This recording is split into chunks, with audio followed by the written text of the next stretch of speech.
ये महामंत्र एक बार मेरे साथ दोहराओ। ओम भूर्भुवः स्वः तत्सवितुर्वरेण्यं भर्गो देवस्य धीमहि धियो यो नः प्रचोदयात्। जप के विषय में आपको समझाया जा रहा था, जिसमें षटकर्म के बारे में बताया गया और गायत्री माता की छवि के बारे में आपको बताया गया, और ये भी बताया गया आसन वस्त्र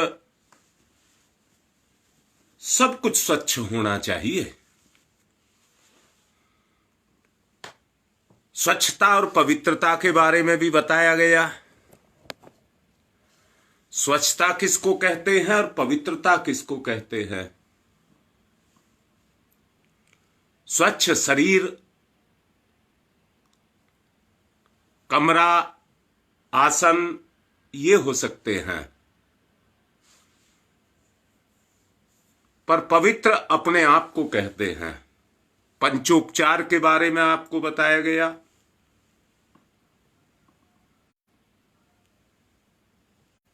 गंध, पुष्प, अक्षत, नैवेद्य,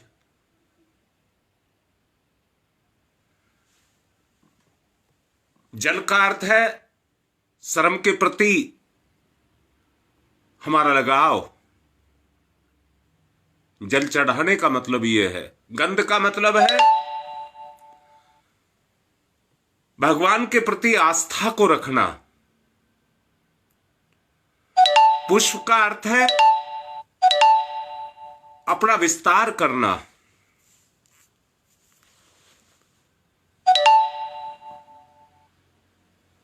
पवित्रता का अर्थ है बौद्धिकता, चिंतन की निर्मलता। आचमन का मतलब है वचन, मन और कर्म से पवित्र होना।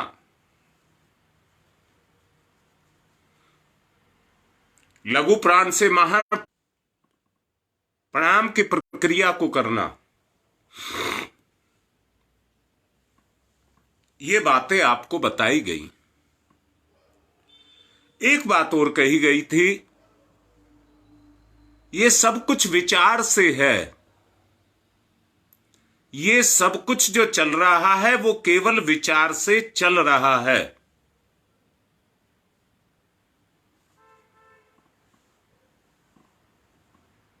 जितने भी महापुरुष हुए हैं उन्होंने अपने विचार को ही शुद्ध किया है। अब बात आती है निचोड़ पर कि जो कुछ भी हम करें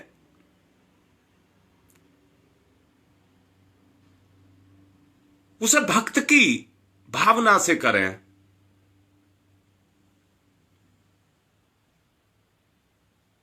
भगवान परम पूज्य गुरुदेव ने भक्त 4 प्रकार के बताए हैं।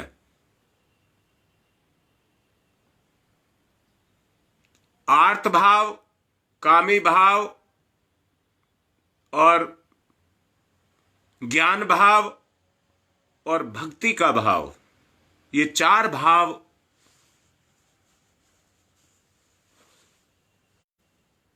बताए गए हैं।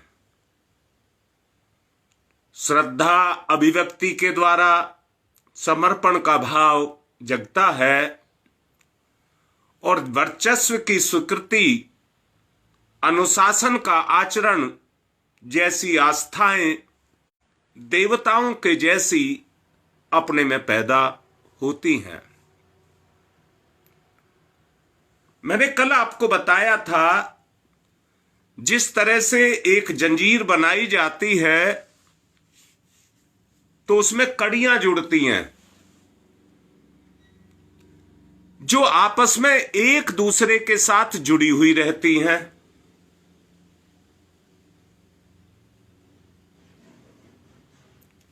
और मजबूती भी लाती हैं। आदान प्रदान का द्वार भी खोलती हैं।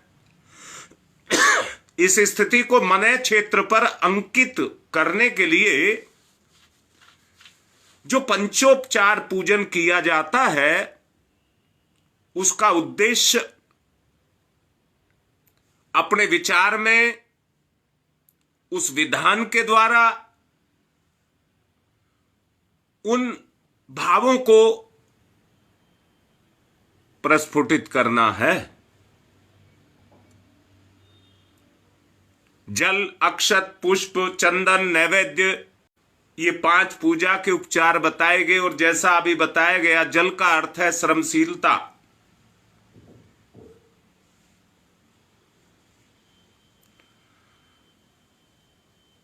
और श्रमशीलता कैसी, मैंने कहा अभी बताया था, 4 भक्त के वो बताए। श्रम तो किया जाए पर उसको दान किया जाए।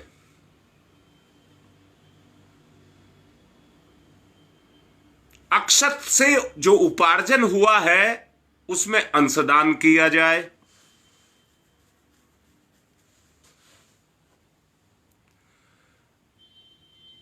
पुण्य में पवित्रता, कोमलता का, चंदन से यशस्वी बनने का।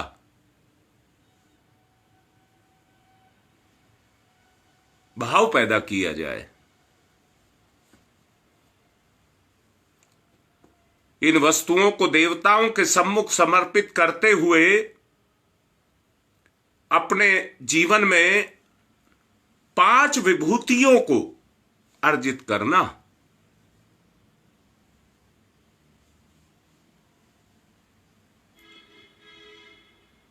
संकल्प से उन विभूतियों को अपने अंदर भरते जाना। संकल्प से कहा है, व्रत से नहीं। व्रत को संकल्प बनाना है। अगरबत्ती अथवा दीपक में अंतःकरण को स्नेह संयुक्त करने की, अपने आप को ज्योतिर्मान बनाने की, अपनी आभा के समीपवर्ती क्षेत्र को आलोक में बनाने की प्रेरणा है। जल कलश को कल बताया गया था, जो जीवन का प्रतीक है, जिसमें जीव विराजमान है। उसी के अंदर समस्त देवी देवताओं का समाहित कर देना। जीवन में समस्त देवी देवताओं को समाहित कर देना, यही पूजा उपचार का उद्देश्य है। जीवन प्रत्यक्ष देवता है, उसकी अपनी एक गरिमा है, उसकी अपनी प्रेरणा है। अगर इनको हम ध्यान में रख करके पूजा वेदी पर गुरुदेव गायत्री मां का चित्र रखते हैं और दीपक और अगरबत्ती के माध्यम से जीवन में तेजस्विता को भरने और कल जल के माध्यम से पवित्रता को भरने की सरसता उभारने की प्रेरणा अपने अंदर पैदा करते हैं। जप कृत्य में बार बार पुनरावृत्ति की प्रक्रिया है।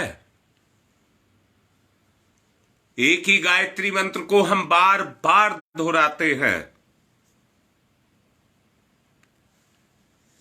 उसमें एक भाव सत्प्रेरणाओं को, कठोर कुसंस्कारी मन को, जो हमारा मनय स्तर है, उसको बार बार रगड़ने का प्रयास किया जाता है।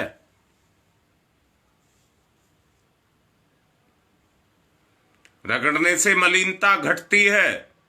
स्नान में, कपड़े धोने में, दांत मांजने में, झाड़ू लगाने में, बर्तन मांजने में सदैव पुनरावृत्ति करनी पड़ती है।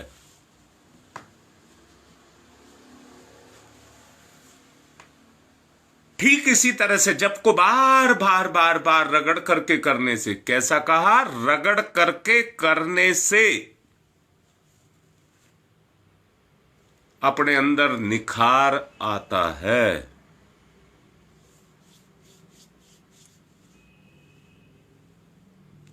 सदैव पुनरावृत्ति करनी हमको चाहिए। आत्मसत्ता के भीतर कसाइयों को, जो हमारे अंदर छुपे बैठे हैं और बाहर के कलमशों के रूप में जो दुष्प्रवृत्तियां हमारे ऊपर छाई हुई हैं, उनको घिस घिस करके उनका निवारण करना आवश्यक है। रेती से लोटे को, आरी से लकड़ी को काटकर उपयोगी बनाया जाता है। जप में उसी प्रकार अपने आप को रगड़ने से संयम पूर्वक तप का भाव अपने अंदर पैदा करते हैं। जिस तरह से पत्थर पर रस्सी बार बार चलती है, तो पत्थर को काट करके वहां पर निशान बनाती हुई चली जाती है। मैंने आपको कहा था, निकम्मापन ही पशुवृत्ति है। अंतर की प्रेरणा हमको कर्म करने के लिए प्रेरित करती है, परंतु पशुवृत्ति हमको रोकती है, करने नहीं देती। बार बार के रगड़ करने से ये कुसंस्कारिता पशुवृत्ति के रूप में जो हमारे ऊपर छाई हुई है, वो अपने अंदर भाव के रूप में, सतर्कता के रूप में क्रियाशील होने लग जाती है। जबकि पीछे जो भाव है वो चमकाने और परिष्कृत करने का भाव है। आदमी साधनों से इस दुनिया में काम लेता है, परंतु साधनों का भी रखरखाव करना पड़ता है।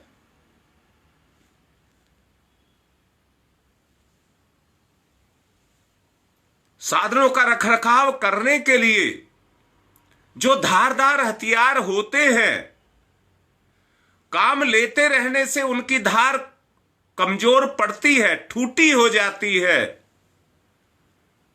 उसमें चमक पैदा करने के लिए उसको पत्थर पर रगड़ना होता है। रगड़न में पत्थर चिकना भी होता है और हथियार पर धार भी लगती है। पत्थर भी चिकना होता है, उसका खुदरापन मिटता है और जो औजार है उसमें धार प्रकट होती है। हीरे पर चमक घिसाई से ही आती है। जूतों पर पालिश से चमक आती है। बर्तनों पर पालिश कराई जाती है, कलई कराई जाती है। रगड़ने के रूप में अनिवार्य रूप से ये सब चीजें जुड़ी हैं। संगीत का बार बार रियाज करना पड़ता है। फौजी को रोज परेड में जाना पड़ता है, उन अभ्यासों को दोहराना पड़ता है। जप में भगवान के नाम की पुनरावृत्ति करते रहने से आत्म परिष्कार के ऐसे भाव भरे प्रयास का उद्बोधन अथवा मार्गदर्शन अपने अंदर जागृत करना पड़ता है।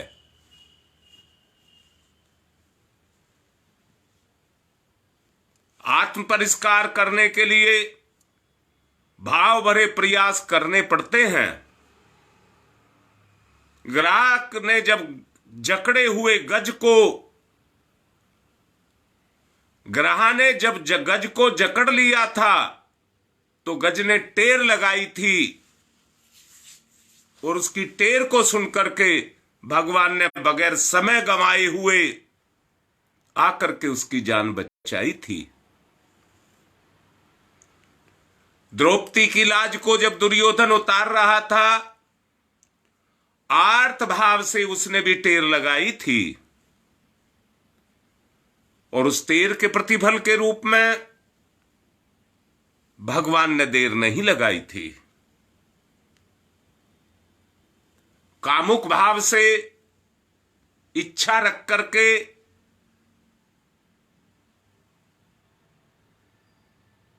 जब किसी भी जप को किया जाता है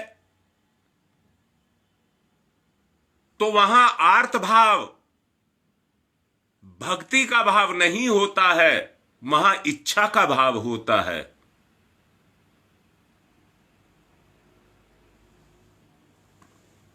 ज्ञानी के तरीके से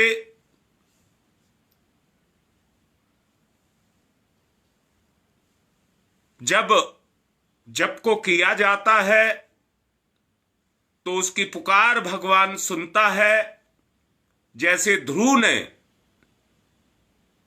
अपनी तपस्या की थी।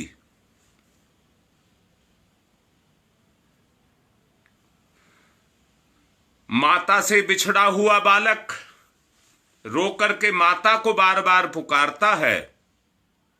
भगवान की ऐसी ही पुकार पुनरावृत्ति के रूप में जप प्रक्रिया के साथ जुड़ी हुई हो तो प्रार्थना और पुकार एक ही बात बन जाती है, दोनों आपस में मिल जाती हैं और दोनों मिलकर के एक ही बात को जन्म देती हैं।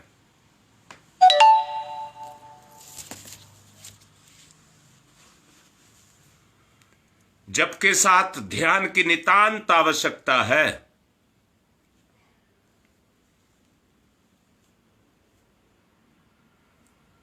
जिह्वा से शब्दों का उच्चारण और अन्य अंगों का पूजा उपचारों में जो प्रयोग होता है वो श्रम कृत्य कहलाता है, मेहनत कहलाता है। और याद रखना, संसार के कर्म करना बड़ा सरल है, परंतु जप के कार्य को भावपूर्वक करना बहुत सरल नहीं है। एक आदमी को संसार का कोई काम दिया जाए वो उसको बड़े आराम से कर लेगा, परंतु जप के काम को दिया जाए तो उसको बड़े आराम से नहीं कर पाता है। इसलिए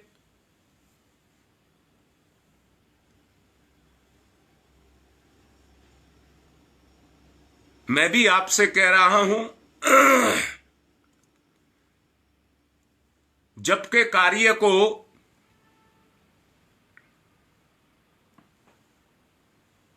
बड़े ही आत्मीय भाव से करना चाहिए, और वो ही जल का प्रतीक है।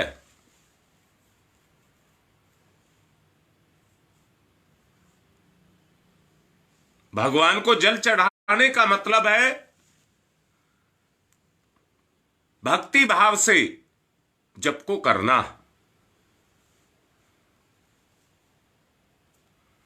जिह्वा से शब्दों का उच्चारण, अन्य अंगों का पूजा उपचारों में जो प्रयोग होता है वो श्रम कृत्य कहलाता है।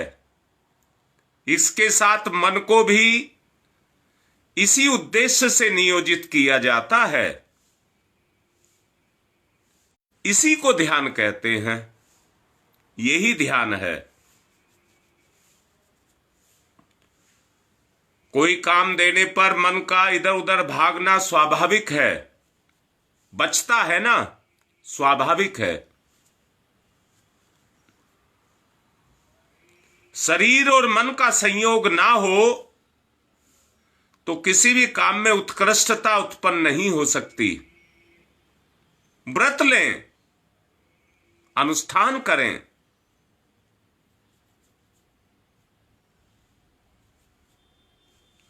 मन का संयोग करें, किसी भी काम में उत्कृष्टता पैदा आपको करनी है। विशेषतया उपासना का जीवन, निरंतर क्रियाशील रहना अपने आप को जीवंत रखना है। ध्यान में मन को बाह्य जगत से हटाकर अंतर जगत में विचरण करने के लिए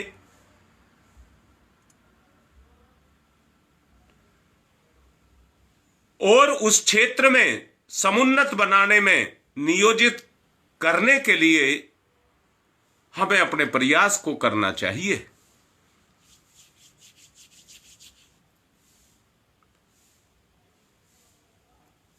साकार ध्यान में गायत्री माता के आंचल में बैठने और उसके प्रति असीम श्रद्धा रखने और अनुशासन मानने की भावना रखनी चाहिए।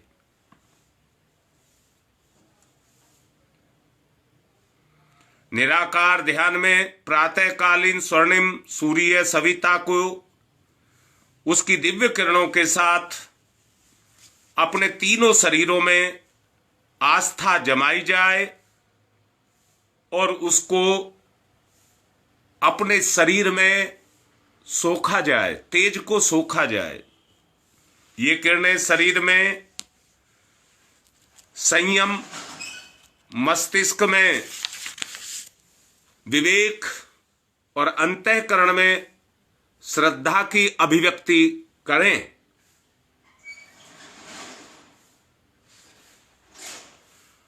उस प्रवेश अनुदान में व्यक्तित्व में ओजस, तेजस और वर्चस की निष्ठा, प्रज्ञा और श्रद्धा की त्रिवेणी अंतःकरण में प्रवाहित होने लगे और व्यक्तित्व में प्रखरता, प्रतिभा और पवित्रता इनसे ओतप्रोत हो जाए। ये हमारे जीवन में भरती चली जाए गुणों के रूप में। स्थूल, सूक्ष्म और कारण तीनों शरीरों में सर्वतोमुखी उत्कृष्टता भरने के प्रति अरुणाभ्य सविता का तेज भरने के और आत्मसात करने के माध्यम से कण कण में समाहित होता हुआ चला जाए। इस समाहित होने से हमारी धारणा परिपक्व होगी। धारणा परिपक्व होगी, इसलिए अपनी धारणा को परिपक्व करना चाहिए। और याद रखना, इसी धारणा को योग कहते हैं, ध्यान योग। इसमें एकाग्रता और तन्मयता बढ़ाने का जो बार बार जप किया जाता है वो एक अभ्यास है। मनोबल बढ़ाने के लिए इस अभ्यास की नितांत आवश्यकता है। जप और ध्यान, जप और ध्यान ये साधना के रूप में निरंतर चलने चाहिए और इनके साथ हमारी संकल्प की शक्ति भी जुड़ी हुई होनी चाहिए। याद रखना, व्रत चलेगा, संकल्प का उदय होगा। अंतः क्षेत्र में दबी हुई अनेक विशेषताओं को जगाने की साधना इस माध्यम से क्रियाशील हो जाएगी। समस्त योग साधनाओं के ध्यान की प्रखरता ही दिव्य सफलताओं और विभूतियों, रिद्धियों, सिद्धियों को उपलब्ध कराएंगी।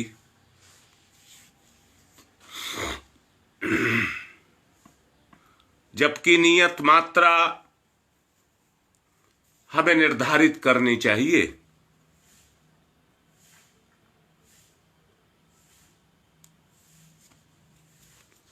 हमें अपना फैसला करना चाहिए।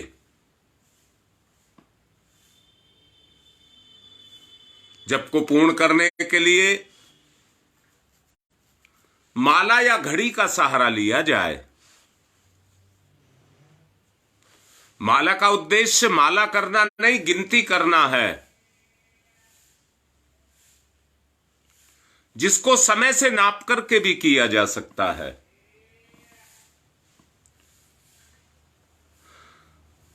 उस नियमितता द्वारा महत्वपूर्ण प्रभाव आपके अंतःकरण पर जाकर के पड़ेगा। इसके साथ में ध्यान अगर जुड़ा रहे, जो बहुत आवश्यक है जुड़ा रहना, अगर जुड़ा रहे तो जप का जो प्रभाव है वो बहुगुणी बनता हुआ चला जाएगा। जप के अंत में पूजा की वेदी पर प्रतिष्ठित छोटे जल कलश को सूर्य के सम्मुख ले जा करके अर्घ के रूप में देना चाहिए। कलश आत्मसत्ता जल से भरा हुआ वैभव, इसे ही संकीर्ण स्वार्थपरता के लिए सीमाबद्ध न रख करके विराट भगवान को समर्पित करना चाहिए।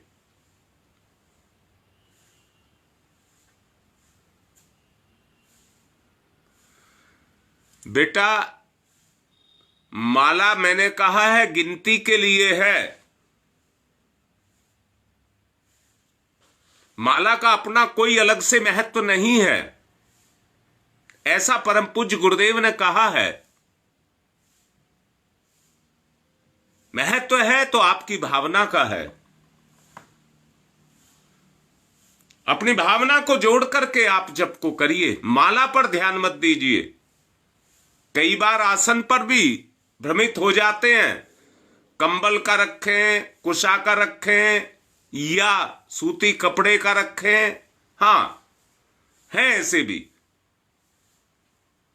यहां इन चक्रों में पड़ने की आवश्यकता नहीं है। आप तांत्रिक साधना नहीं कर रहे हैं, मांत्रिक साधना कर रहे हैं।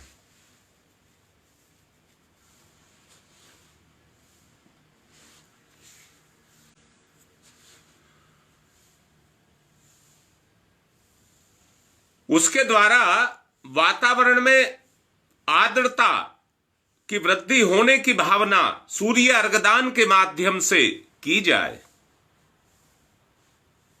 इसे जप यज्ञ की पूर्णाहुति कहा जाए और वसुधारा के द्वारा इसको पूर्ण किया जाए। बेटा, जब सुबेरे का ही अच्छा होता है, शांत चित्त होता है, रात को निद्रा से फ्री हो जाते हैं, मन पर किसी तरह का तनाव दबाव नहीं रहता है। इसलिए सुबेरे सुबेरे जितना मन किया लगता है वो बाकी समय नहीं लगता। मैं अपनी व्यक्तिगत बात कह रहा हूं। प्रवचन के बाद मैं सामाजिक कार्यों के लिए फ्री हो जाता हूं। इससे पहले मैं अपने सारे आत्मिक, शारीरिक, बौद्धिक जितने भी कर्म हैं उनको यहां तक पूरा कर लेता हूं।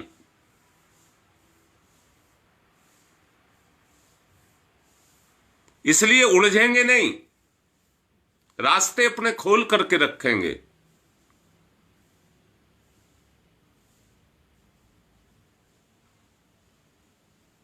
उसी रास्ते पर चलेंगे। इस जन्म के जो विकार हैं उनको अगले जन्म में नहीं जाने देंगे।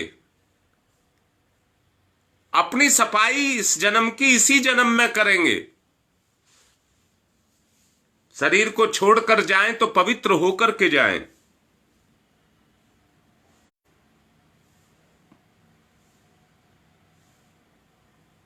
वसुधारा के द्वारा यज्ञ में हम धार बहा करके चेतन तत्व को विकसित करते हैं। ऐसे ही जलधार को अर्घ के रूप में सूर्य भगवान को चढ़ा करके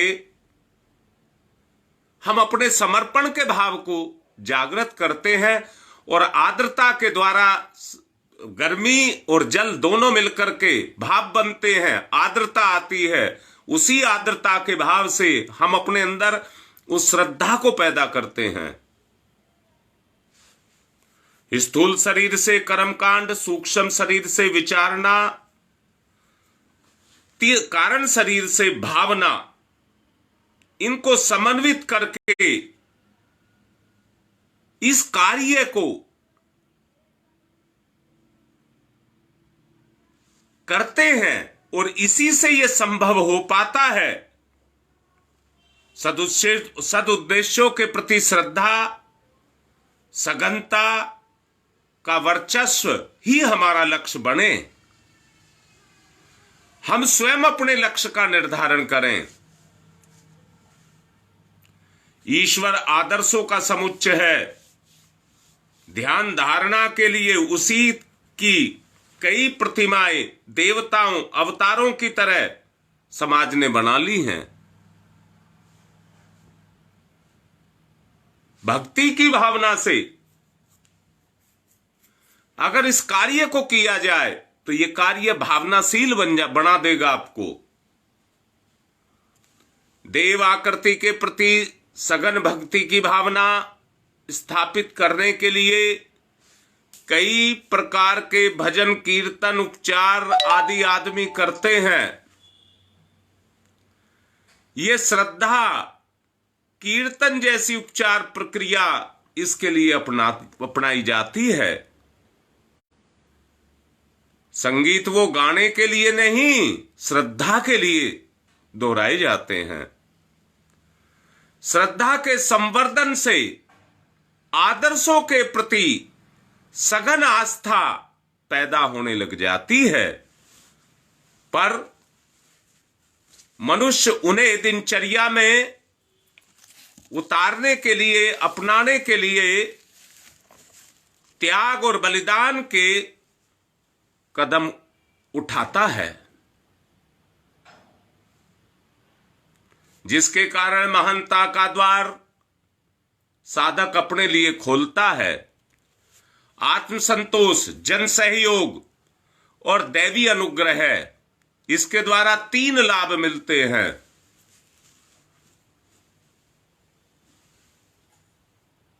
दोबारा से बोल रहा हूं, जो 3 लाभ अभी आपको बताए,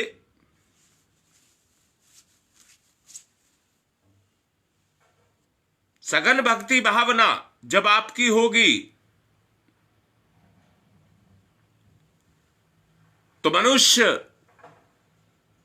अपने अंदर उन भावों को जागृत करता हुआ चला जाएगा।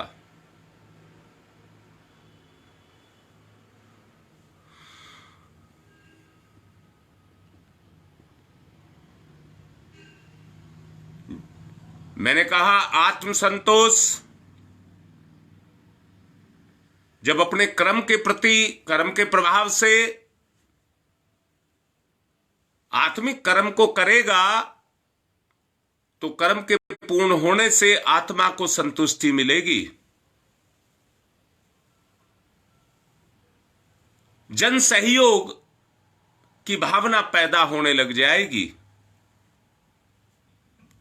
और दैवी अनुदान के रूप में आप जहां भी जाएंगे वहां पर सम्मान को पाएंगे और रिद्धि सिद्धियों के रूप में आपसे निकले, मुख से निकला हुआ एक शब्द भी पूर्ण होगा।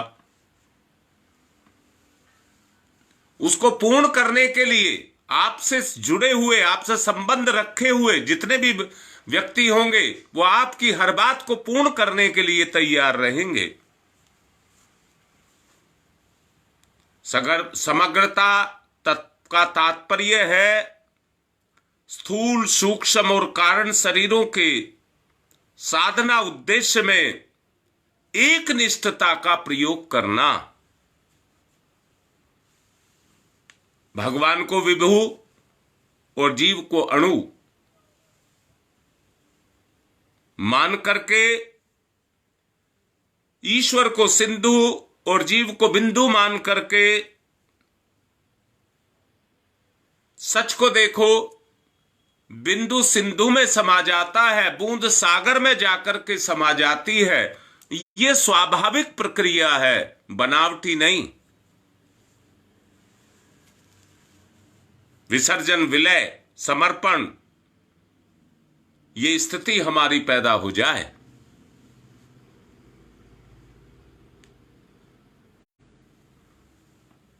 संकीर्ण स्वार्थपरता के भवबंधनों से मुक्ति पाकर के आत्मसत्ता को विराट अनुभव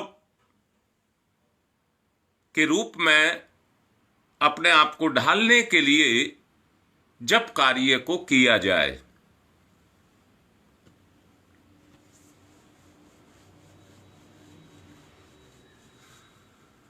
समर्पण के द्वारा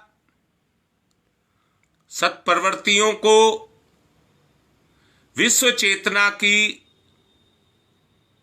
साथ में जोड़ने, अपने आप को सुसंस्कृत बनाने, अपने आप को ऊंचा उठाने, भवबंधनों से मुक्ति दिलाने, इस कार्य को पूर्ण किया जा सकता है।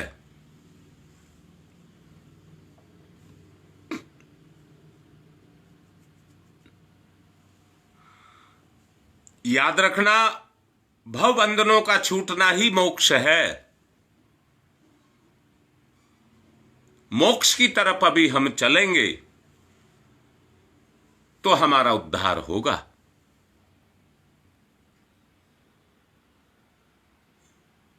हम उस तरफ को चलें, अपने आप को साधें,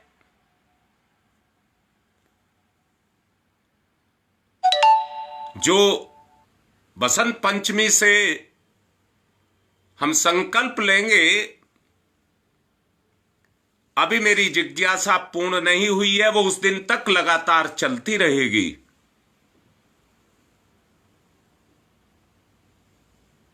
अभी मुझे आज 11 कुंडीय यज्ञ में जाना है, जो मेरे ही व्यक्तिगत गांव में गांव वालों ने रखा हुआ है, उसमें मुझे अभी शामिल होना है। आप सबसे प्रार्थना कर रहा हूं, आप भी प्रार्थना करना, यज्ञ सफल हो, जीव चेतना जुड़े।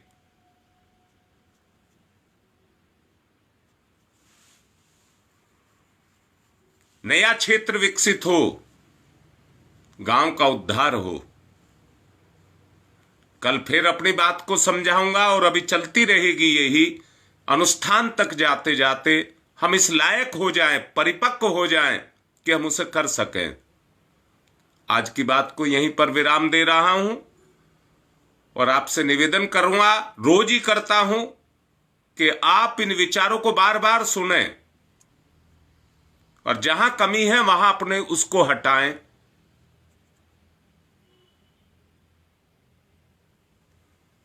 बस बेटा, अभी तुरंत निकल रहा हूं, 9 बजे मुझे पहुंचना होगा।